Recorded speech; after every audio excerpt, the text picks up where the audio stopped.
My voice is not wonderful now. I'm Arlene Glassman, and I was a teacher by profession. I taught in the school district for about 6 years, and then we moved to New York, and I didn't teach till I came back. And when I came back, I started my own business doing preparation for the college entrance exams. And I actually did that until 2020 when COVID hit. So I had a very long career in teaching. I love children, so it was a job that I loved every day that I had done it. My husband also passed away. It's been 6 years, hard to believe. And I also taught, even though I was taking care of him for the last 3 years, I found a way to get some help so I could teach. I don't know where to begin. I don't have notes.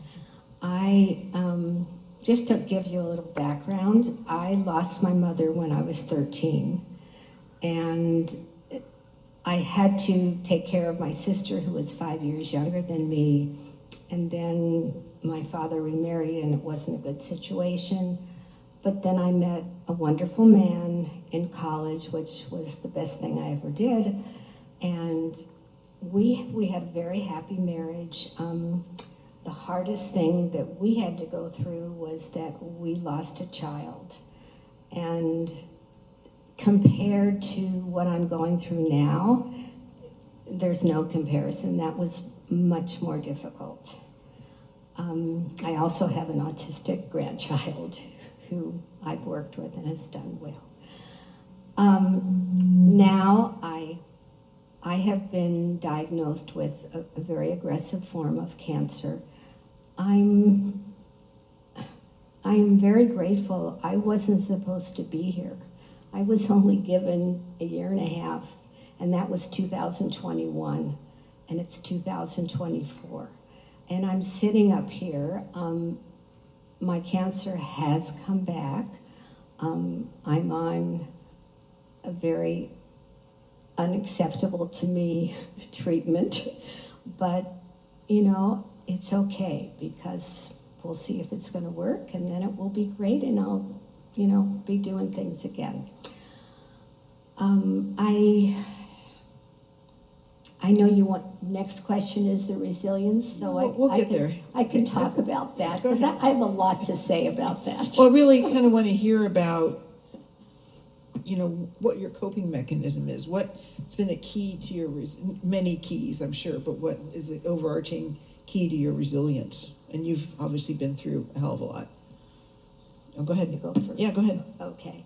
First of all, I feel like I'm a representative for so many people who I know and who I love, who are going through so many things. And I'm 82 years old, and it's like everyone around me has problems. And it's, you know, I know it goes with the territory, but it's very sad and it's very difficult. So I don't want to come across as the only person that is sick and that has problems, because I know there are many more that do and are doing the best that they can. First of all, I've been with the temple. See, I don't have notes. Since the beginning, charter member, and the temple and the members of the temple have saved my life more than once. The support and the friendship and the coming to the house and doing the shivas, and it was just remarkable to me and made such a difference.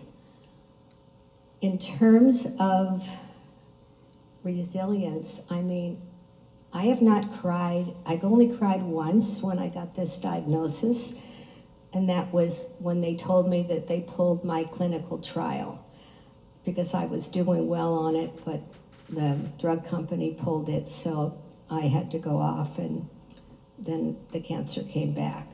So that was the only time that I really was upset. I kind of took it with, oh yeah, well, here's something else.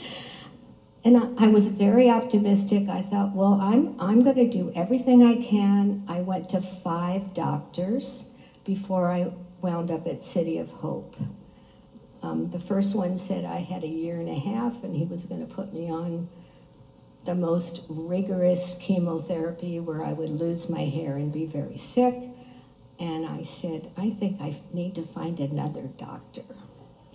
And I went to several different doctors, and my ophthalmologist, I was very open about my cancer and very open about when my granddaughter was diagnosed and when my son was sick, because you learn things from other people, and it pays to be open. And I told my ophthalmologist, well, I was just diagnosed with this awful cancer. And he wrote down a name for me, and he said, you need to see this person.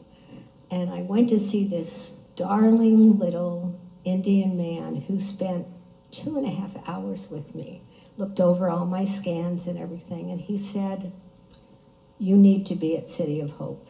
And he gave me the name of a doctor. And this was a Wednesday. Friday night he calls me and says, this is who you're going to see. They're expecting your call on Monday. And that really changed my life, because they put me on a clinical trial, and I did very well on that. So back to the resilience, I don't think I can put my finger on it as to why you kind of keep bouncing back. I think a big part of it is that you have people that love you, and you need to be strong for them, because, when my son passed away, I had to be there for my husband. When my husband passed away, I had to be there for my kids. And, I don't want them to be sad over me being sick. So I, try to be very up all the time. I love doing things. I'm very active. Anybody that knows me well knows I, join lots of groups because I like to be busy, and I like friendships and relationships, and that's really helped me. Just being around people and having fun, it kind of keeps me going. Thank you so much, Arlene. That's quite a story, and I know there's a lot more there. Sheila, I'm going to ask you the similar question, but maybe let's put your other hat on. Yeah, your therapist hat. And what do you see? Because we're all kind of wondering, what's that magic bullet? How do some people get through things and others don't? So what do you see? Is there a common denominator amongst people as far as how they get through their challenges? Well, probably not. But I think that wanting to get through things is really important. I mean, that may sound silly, but I think people that heal and survive tragedy want to get through it. And they feel they either have a reason, maybe for loved ones. We're talking about women tonight, and when you were speaking, Arlene, I was thinking, yeah, that's what women do, right? We take care of other people. Having a reason to get better or to get through something is probably a really important thing. But there's something inside of most of us, or some of us, that there's a strength. Technically it's probably like a stronger ego sense, but I really think it's a strength within us to carry on. Lots of people, are suicidal, they don't want to live, and that certainly is an issue. But I think more people have a resilience. They just want to move on. They want to live their life. If you watch children, they fall down, they get up, right? They don't care. Maybe they cry, but they get up. And they move on. I think we just have that. I don't know how to explain it other than that. If you've ever had anything, which we all have had, in your life that's difficult, you can either hold on to it and hide and pretend like it's not there. but it doesn't go away. So how do you get it out? You know, my way of getting it out, you know, join a group. Groups are great. Like if you're grieving, there's grief groups at probably synagogues, churches, hospitals have grief groups that you can participate in. If you're dealing with an illness, there are cancer groups that you can join. When Bob was ill, my husband was ill, I joined a caregivers group. For me, that just really worked. I found out there's other people that have to deal with the types of things that I was dealing with. But you know, it's funny because when I was a kid, if my mother didn't do something that I wanted to learn about, I'd go to my neighbor's house and talk to my friend's mother and learn from my friend's mother. Where did I get that? I don't know. You know, I was just probably an obnoxious kid who was out to get what I wanted. So if you can find that in yourself, I think we all have that curiosity, that desire to live, you know? Thank you, Sheila. So Barbara, is there anything that you want to add to this discussion related to resilience and strength? Yes, because I really didn't talk about the resilience part, and that is the most and all terrible. And Bill was again, we're in a Havurah that The community of this synagogue, and actually the church, IUCC, were very close with us, and I'll never forget, as Sari's sitting there next to Jerry, when you guys called us from the Kala, and Jerry was still in a acute hospital setting, and that, I might cry over that one. But the other thing, though, is that I got a lot of strength from helping other people, because once you go through this experience, there's no guidebook for any of this. We figure it all out on our own. But there are many people who either friends called and referred me to, or I talked to people that had positive. I mean, we've all had our kind of negative experiences. And Arlene, is there anything that you can share with everybody? Yes, I've learned that sometimes I amaze myself. Yeah. I've learned that I'm strong and that I somehow, and I really don't know how, that I have been able to get through this. Talk to me maybe in 6 months and maybe it'll be different. But I think we all have something inside of us, and we were discussing this when the four of us got together on Zoom, whether it's inborn or it's something that you learn where you are just resilient, and you just keep going. I mean, life is wonderful, and it's a gift, and you just push as much as you can to keep it going. Thank you. Sheila, any additional Well, comments? you know, I was just thinking that in some ways it's a choice that we make.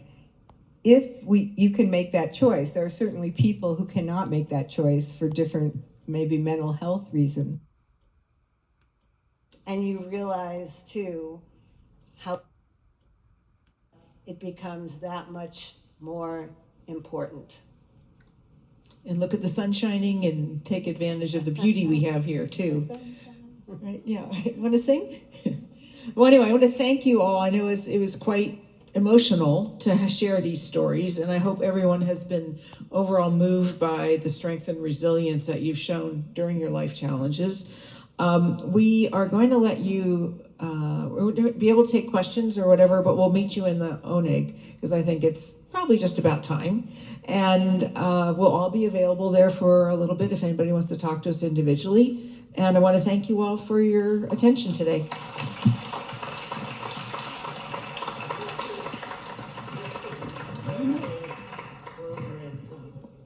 Very strong and wise women. Sherry, thank you for putting it together. Everybody up there, thanks for being so honest with us. Shabbat shalom. See you in the other Shabbat.